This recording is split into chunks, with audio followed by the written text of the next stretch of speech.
Hello, friends. Welcome to the LeggLife podcast. My name is Adam. My name is Sherry. Sherry Beth, what episode is this? 43. Episode 43. We are posting this on Saturday, October 16th. Yes. But it's going to actually be about something that happened yesterday, October 15th. Right. Sherry Beth, what was October 15th? Bosses Day. So it is National Bosses Day. Yep. And Sherry and I were talking a couple weeks ago about just different experiences we had with bosses. And I was like, wait a second, stop. This is a podcast. Yeah, it is. No more conversation. We're going to do this on a podcast. Yep. Because all of us who are listening, well, probably all of us, have something in common. We know what it's like to have a great boss, but also What it's like to have a really not great boss. what it's like to have a really not great boss. And so we thought, you know what? Let's talk about what has made the great bosses that we've had, but also what have made like the not great bosses. Mm-hmm. And so Sherry and I have both had a lot of different jobs. I mean, Sherry Beth, you've done everything from Chick-fil-A to office manager to like a little bit. Hostess to You work if you. I worked at American Eagle for how long? Like 3 weeks. Nailed it. So I've worked everything from a flower shop to a hotel to like leading a nonprofit. I mean, a lot of different stuff. Right. So you have had good and bad bosses, but you've also had the opportunity to be a boss. I have. Yep. And you get to choose what kind of boss you are. I have. I actually, this is interesting. So I technically, and again, a boss, somebody who leads somebody, right? Right. For me, I think I had my first boss position where I was an actual boss when I was 20 or 21. That seems smart. Which it was not so smart. And we'll talk a little bit about that. Sherry, Yeah. do you want to start positive or negative? We're going to talk about good boss stuff or bad boss stuff first? Let's start with the bad ones. So Get it out of the way. people can know what not to do. Okay, now just so you know, for the most part, we're not going to name names. Right. We're not going to talk about specific jobs or specific people just because I don't think that's fair. Yeah. So Sherry Beth, when you think back to bad bosses you've had, what are some of the things that you've seen that in your mind made them a bad boss? Like what contributed to that? Well, I've had some doozies. Okay. I want to say you have had some doozies. Now there are some people I have known that just kind of always complain about their bosses. And I'm like, yeah, you don't really have it that bad. Yeah, but no, I've had some genuinely, like, they're just horrible people. Okay, so boss pro tip number 1, don't be a horrible person. Don't be a horrible person. And yeah, and so I think that for me, there were a couple of jobs where I was very clearly not valued as a person, as an employee. I was really I contributed to their pocketbook, and that's all that mattered. And the second that I wasn't as well as I should have been, I was gone. You were a number. I was a number, and it just didn't matter. And you could very much tell who the numbers were and who the employees were. Oh, huge. And so I think that because in all of those jobs, I think that those bosses had their favorites, and their favorite people kind of got everything, it seemed, and it just it was icky. And so it's that person probably was a great boss as long as you were one of their chosen. Right. Yeah, I've seen that. I've seen that happen in jobs as well. Even if the chosen was not a good employee. And that's what was so frustrating, I think, to me, was like, I feel like I am a good employee. I try to do my job no matter what it is, and I've done the spectrum. And I don't know. I feel like I'm a nice person. I try to get along with people, and yeah, you're decent. Thanks. You're decent. Thanks for that. But I just feel like there were employees who went out of their way to cause drama, to cause a ruckus, to not do their job, to pass their job off to other people, namely me, or whoever else was around at the time. And for whatever reason, these bosses just couldn't say enough good things about these horrible employees. So for you, I'm trying to sum this up. When we're talking about like what made that bad boss, it would really be a boss who plays favorites and like kind of gives all of the good stuff to their chosen employees, and everybody else, regardless of whether they're a good employee or not, gets crapped on. Yes. Yeah. Yep. It actually happens more often than you'd think. Yeah. I've seen it in a lot of different jobs. One of my positions was overseeing people who were bosses of others, kind of in a regional director position. And that was one of the things that I would hear, because I wouldn't just talk to my direct reports who were their bosses. I would talk to like the employees and kind of see, it's like, hey, how are things going? Because like a lot of times I would hear a very different story. Right. Because they felt that way. It was like, hey, like I kind of get crapped on all the time. I don't get any of the good shifts. I don't get this. I don't get that. But like the boss has these 3 people that work for him, and they're good friends, and they hang out on the weekend, and they get all the good stuff. Right. And so it really does happen a lot. Yeah. And that's one of the things I just want to touch on this, because I think this plays into this.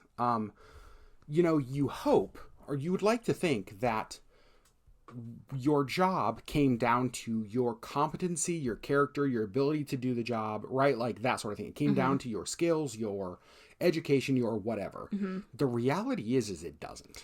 In most situations. In a lot of those situations, right? It really just didn't matter. There is interpersonal politics, there's relationships, there's favorites, there are a million other things that play into how you're treated, how you're respected, what your experience is like, and that sucks.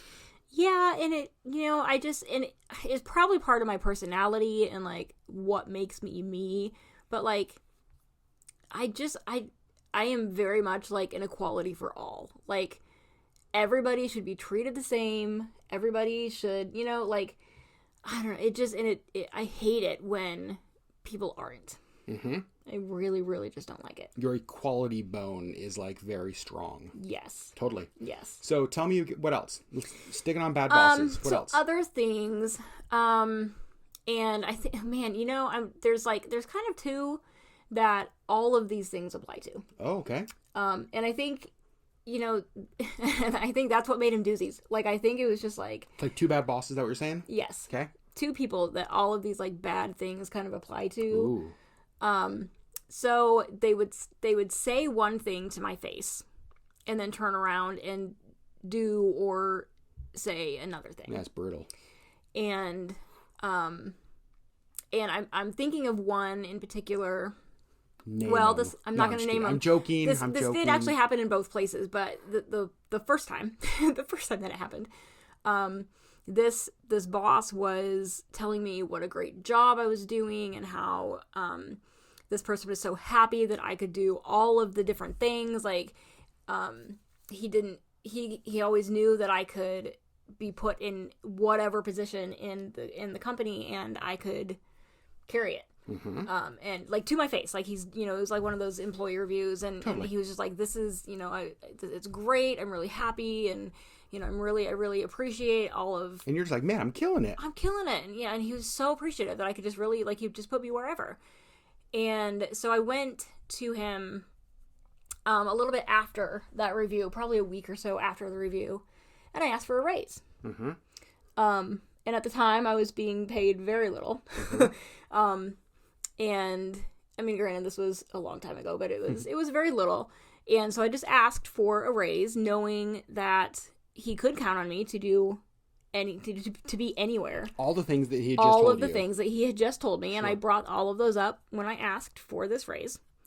And he said, no, I don't think you've earned it. Okay. And I said, thank you, this is my 2 weeks. Oh. Thank you for your time. Was this the place where you asked for the raise, but not anything crazy? You were just asking for a raise to what they were currently hiring new employees at. Correct. So I had been there for 3+ years, and I was being paid less than what they were hiring new employees at. And so I asked for a raise to where he was hiring people. And he said no. Now, he was hiring people above minimum wage. I think he was paying me minimum wage, and he was hiring above that to try to, get people in the door and whatever. And he said no. And knowing that everybody else in the company who could do everything that I could do was a manager and being paid quite a bit more than me, like a living wage, I was done. I said, no, thank you. And I left. And I will say, because of that, he lost at least 4 other employees. Yeah, that's brutal. When I left, they all knew why I left. And they all left too. They said, I don't want to be here with that person. And so they left. Which, sucks for him. But it just, I don't know. And I don't feel like that is good treatment of your employees. Yeah, I mean, you could certainly make an argument about fairness of it. Yeah. Now, I mean... And that's probably, my equality bone. That's what I was just going to say. But it was also, like, if you're going to tell somebody that you're so happy that they can do everything and that they can always count on you and they're so glad that they can always count on you, and then to turn around and say they haven't earned any raise... Well, here's what I'm gonna say. That just makes you a horrible person. But this is a very common tactic in the business world that sometimes if you pay people with words, you don't have to pay them with money. And so, like, the reality is I have known bosses who have told me that, who have basically said, like, if you compliment people enough, that will make up for the fact that, like, I'm never going to give that person a raise. I don't think that does. Well, I don't think it works like that. I don't think it works like that either, but I do think that it keeps some people holding on longer than they would have otherwise. You know what I mean? It might keep them around now because the specific I'm thinking of was a situation where this manager had the budget to give his employees a raise, but he wasn't going to because part of his bonus was tied to like this particular business coming in like under budget. And so basically the less money he gave his people, the more money he got. And again, that just makes you a horrible person. Right. Like you are actually just a horrible person. It's like that's such a like look out for number one mentality. Yeah. Right? So which is not a good trait to have as a boss. All right, Sherry. So that's kind of how we'll sum that one up. It's kind of a looking out for number one, or even a two-facedness with a boss, that you tell your employee one thing in one situation, but then that doesn't translate to how they're actually treated. Right. Okay. Yep. Any other bad boss trends or things that stick out? Are those the big ones for you? I think those are the big ones. For me, like, to be a good person, I think that there should be some level of fairness. Okay. In the way that you treat people, but I think especially as somebody who is over other people, there should be that. There should be some level of fair. Okay. I think that that's true. I think there's a lot of people who have this belief of, and some of this is like an old school business practice of like, what do you mean fair? I'm paying you to do your job and shut up. You know what I mean? Like, I'm not here to be your friend. I'm here to, like, you signed up for this job. You're going to get paid, $8.95 an hour to do this job, and you're going to like it, or you're going to leave and I'll replace you. You know what I mean? Like, bosses don't necessarily care about fairness. So that is kind of an old school business way, though. I'm of the belief, and I'll, let me spike one negative thing, and then we'll transfer into the positive. Because to me, it's the happiness and it's how you treat people that makes your business more money, that builds a better and a healthier work culture, and that ultimately is just being a better human. Mm-hmm. But there are a couple things for me that I have experienced in bad boss situations. Number one is unbelievably unclear expectations or unrealistic workloads and like what's requirements. So the unclear expectations, I've seen people who have been in, was me in one job in specific, in particular, where I was hired to do a certain thing, and then there were kind of all of these other things that were added, but they were never really explained to me what they were. And then I was basically like dinged, penalized for not doing something that I never knew or was trained or had you know what I mean? Yeah. And so I'm like, wait a second.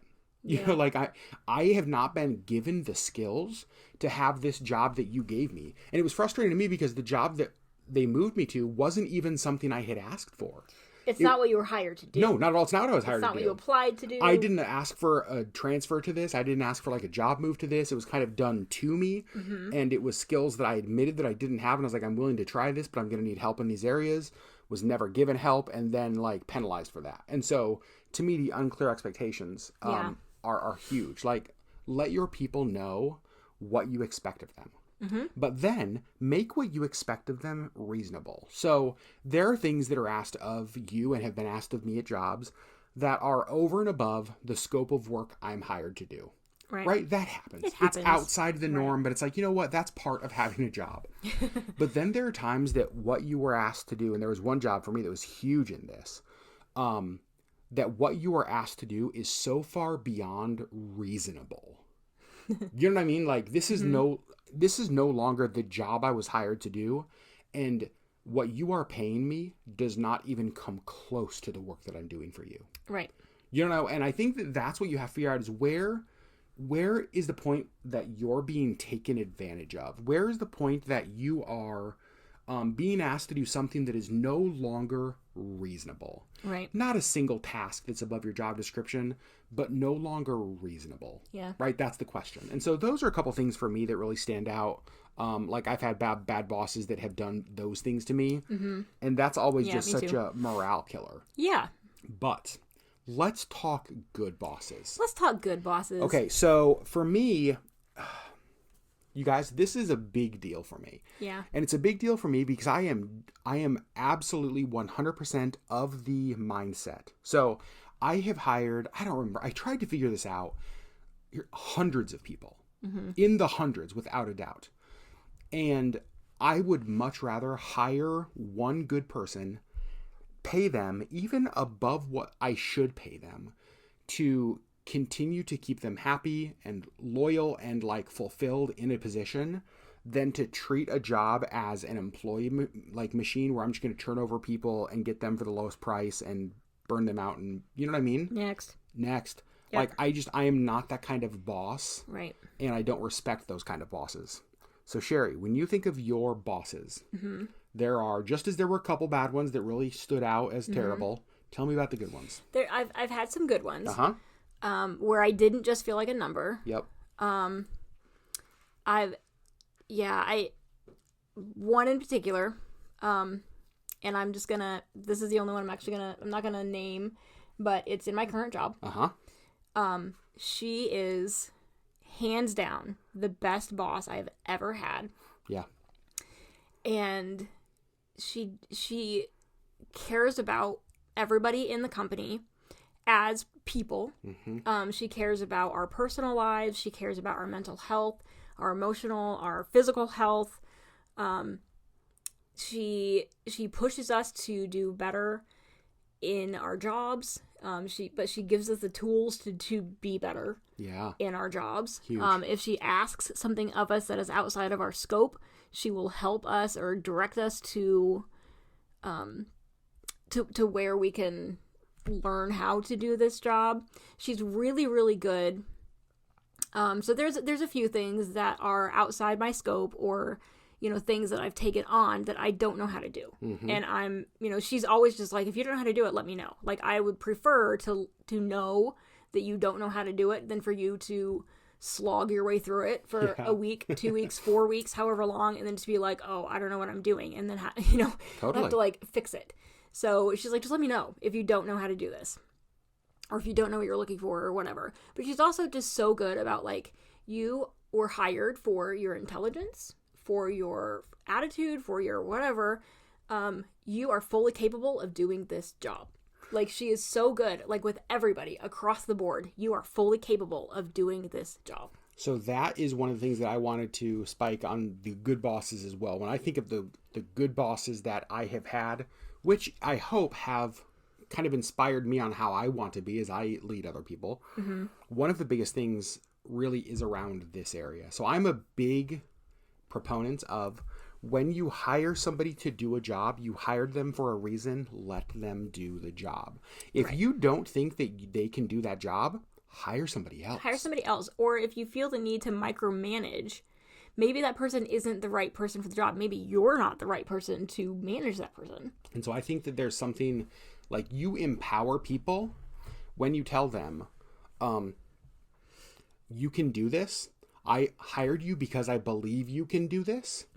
And now I'm just going to like step aside and watch you do this. Right. You know, like I'm not going to hover over your shoulder. I'm not going to micromanage you. Like I'm authorizing you and releasing you. Go be the amazing employee that I know you can be. Right. You know, go do this thing that I hired you to do. Right. There's something so empowering about There's that. something so empowering about that. And there have been a lot of times that I'm just like, please help. I don't know what I'm doing. I don't know what I'm looking for. I feel completely not confident in this. Please help. And she's always great about, okay, let's get you help. Like, if she doesn't know, then she will direct me to somebody who does. But she's always just like, you've got this. Like, we can figure this out, and you're going to be able to do it. Yeah, so you're going to do it well. So you're empowered not only in the areas where you have like real gifting and real skill, but even when you speak up and it's like, hey, I need more help with that, you're still empowered even in those areas, like in areas of weakness. Yes, it's never like an inconvenience that I don't know how to do something. That's huge. It's huge. And it makes me, honestly, a better employee. Yeah. And I think that it makes everybody at my current company better employees because they know that they are cared about. Yeah. Well, that's one of the things you and I have had a conversation about that job a lot. About how one of the things for you is anybody could go out and get a job at a company where they're a number. Yep. Right? It's like, go to monster.com, go to, Indeed, go to LinkedIn, go to wherever you find jobs these days. Apply for a job. Like, you can get a job where you're a number. But when you find... You can probably get a job getting paid a lot. Completely. But you might just be a number. That's the thing, is that I would take, and you and I have talked a lot about this, the importance of taking less money at a place that you believe you're valued over more money at a place you think you're a number. Because I have been in places where I was paid well and probably paid above market. Yep. But I was treated like trash. 100%. And, when you go home crying every day, yeah, is that paycheck worth it? Nope. Sure not. Not one bit. Not even a little bit. Yeah, and you've had that experience. I've had that experience. I saw you have that experience. Yep. And so for me, I think another good boss thing, even outside of just helping your employees feel empowered, helping them not feel micromanaged, is really like released and authorized to do the job they do. One of the things that I try to do well, and that I try to do well because I have had it modeled for me, is the importance of understanding the type of people that you have working for you. So I remember one boss I had who was the first guy who sort of had to start doing personality tests as part of the job. But it wasn't to figure out like where we fit in the job. It was to figure out how he could best connect with us as people. Yep. We never had a talk about the personality quizzes when it came to like our role. It always was how he interacted with us. And I just remember feeling, honestly, I felt really valued because I had a boss who would take the time to get to know me so that he knew how he could best not just communicate with me, but how I felt appreciated and seen, but also how I took criticism. Right. Right? And so in some ways, he was like, I'm going to become an expert in you because I want to lead you well. He wanted to learn to speak your language. Yeah, and there's like so much value in that. So that when he speaks, you understand. It's like being a friend with somebody who's from a foreign country, and you're like, you know what? I'm going to learn your language because I want to communicate well with you. Can you think of how valuing that would be to somebody? Right. And so to me, that's what good bosses do. Good bosses learn the language of the people they're leading so they know how to see them and value them and reward them, and even how to bring correction and criticism in a way that is healthy, in a way that creates like movement forward. In a way that they will hear and not shut down. Completely. Yep. So, Sherry Beth, any other good boss thoughts or tips? Oh, I mean, I could talk about my current one for a long time because she's really just so good. In fact, I actually texted her earlier tonight and just kind of let her know that we were going to do this podcast. And she was like, oh no, she's like, I'm probably not the best, but I try not to be the worst. And I was like, oh no, you're 100% the best. And so even just touching on that, so I've seen you have good bosses and I've seen you have bad bosses. Yeah. And to me, we all talk about, a job, you clock out at 5 p.m., you go home, and then life happens. But the reality is that what happens in the office, what happens at your job, does impact what happens at home. If you are treated like crap at home, if you're treated like crap at work, you bring that home. Right. And I have seen you be in jobs where you were berated, where you were not valued, where you were not, you know what I mean? Any of that stuff. And you come home in tears. And I saw what that did to you as a person outside of work hours. Right. But at the same time, I've also seen, like, this current situation, how you light up and kind of come to life when there's times that you are seen and you are valued and you are, you know, those kind of things. And I do think that, you know, a big, if you've been listening to our podcast or watching our vlogs, you know that, you know, a big thing this year for me is kind of stepping into who I am and, you know, learning to use my voice. And I really think that my current boss has been a huge part of that. She's given me the confidence to speak up and to step into who I am. Yeah. Without a doubt, I've seen that. In, like, not just at, you know, at work, well, although that's happening too. Like, but that's also transferred. She's giving me my voice at work, but it has transferred to the rest of my life. That's a big deal. Yeah, that's a big deal. I think that with bosses, I'm thinking back to bosses where still to this day, like, they have been a positive influence on me. But I'm also thinking negative bosses where still to this day, like, I've still got some baggage from the way I remember. I'm not going to get into the story, but I remember one conversation, and I call it conversation loosely, where something had happened at work that was completely out of my control, but, like, I was the point person for something, and the amount of screaming, I mean, 5-6 inches from my face, screaming, and like curse words and strings of words that I didn't know you could put together. You know what I mean? But here's what happened in that moment is that for me, the clock started ticking as to when I was leaving. Right. You know what I mean? In that moment, because the reality is I had made them millions of dollars. And because of one thing that everybody in the room knew was out of my control, but there had to be a fall guy, that's how I was treated. The clock started ticking. Yep. And I was like, oh, I'm done. You know what I mean? Like, the second I find something, anything. 100%. Peace. I'm done. And so I think to me, like, you as a boss have the ability to be life or to be death. Right. Now, one of the dangers in a boss is that balance between, like, I want my employees to like me, but also, like, there's a time when I need to kick their ass because we got work to do. Right. We're a business. We need to make some money. Right. Right? And so I just believe that the more you press into the invitation side of relationship, the more that your employees like you and respect you and believe that they can trust you and that you value them as a person. When it comes time to kick their ass because we need to make money for that challenge, the employee, like, takes that more serious. Right. You know, they're like, all right, let's do this. Well, and I think that you've built the respect and you've earned the respect to ask more of them or to ask anything of them. 100%. And I really think that's a huge deal. So I think, you know, it's more than just being liked. I think it's being respected as well as, you know, the leader. Yeah. And when the leader says, hey, you can really do your job. That's awesome. And when she says, now go do your job. Okay. Yeah. Oh, it makes me want to go do my job and do it well because I want to make her proud. That's true. Right. Bosses. Good ones, bad ones. And honestly, like, I've probably mostly had, as I think back, I've probably mostly just had, like, okay ones. Okay ones. And really, yeah, like, I can't tell you one single story about my bosses from, like, American Eagle. Not one clue. I mean, you were there for 3 weeks. I was only there for 3 weeks. But still, I've been in other jobs for 10, 12, 15 months or however long in college. And it was like, I couldn't tell you their names either. They were just okay. They were just there. They were just there. They existed. And good for them. But it wasn't like they didn't make a mark one way or the other. Yep.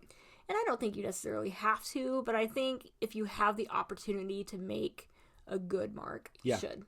And to me, this is one of the things that I have just learned this, and Sherry has learned this, is that I would take a job that I am happy in, that I feel purpose in, that I feel calling in, that I feel seen and respected and known, that is less money over the highest paycheck. Yep. Here's what I'm going to say. Every single time that I have taken a job for the simple fact of what the paycheck was, I have been miserable and it has burned me. Yes. Every single time. Now, I mean, it would be nice to have both. 100%. But I will always choose a job where I am actually seen as a person and valued as a person. That's right. Over a bigger paycheck. Without a doubt. I just think that those things are, too often we end up choosing the wrong one of those. And you get to a place in your career where it's like, man, sure, I've made a lot of money, but man, I'm miserable. I'm miserable. Right. And I'm getting screamed at all of the time. And this is horrible. I'm like, yo, wouldn't it be cool to come home happy? Yeah. You know? Let me tell you, it is. Yeah. It's really cool to come home happy. Yeah. And to not dread in the morning and to not be like, oh, like I like the people I work with. Right. What? Yeah. That's huge. That's huge. Oh my gosh. Yeah. So, all right, friends, here's what I want to hear from you. Over on YouTube, search LeggLife Podcast. First of all, hit the subscribe button up there if you have not. And the little bell icon. And the little bell icon so you get notified when we post podcasts on YouTube. But then I want to hear your boss stories in the comments. Good and bad. Good and bad. Tell us your worst boss story. And tell us your best boss story. Tell us your best. What has made you feel loved and seen and known that you loved about your bosses? But then what is the thing where it's just like, yeah, I'm done with you. Like, Peace. I'm out. I want to hear both of those. Over there, LeggLife Podcast on YouTube. Go find it. Leave a comment. Want to know.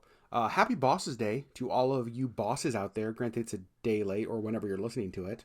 But here's what I'll say. The challenge to me in this, as I was listening to Sherry's stories, was to look at myself and say, okay, in what ways can I be a better boss? Yeah. Right? What are ways that I can be a better boss? And I do think that you are an excellent boss. You've never been my boss, so I don't know. I've never the boss of the house. Well, you think, but I just clearly the boss of this house is Missy. That's true. Let's be honest. We all know that. We all know that.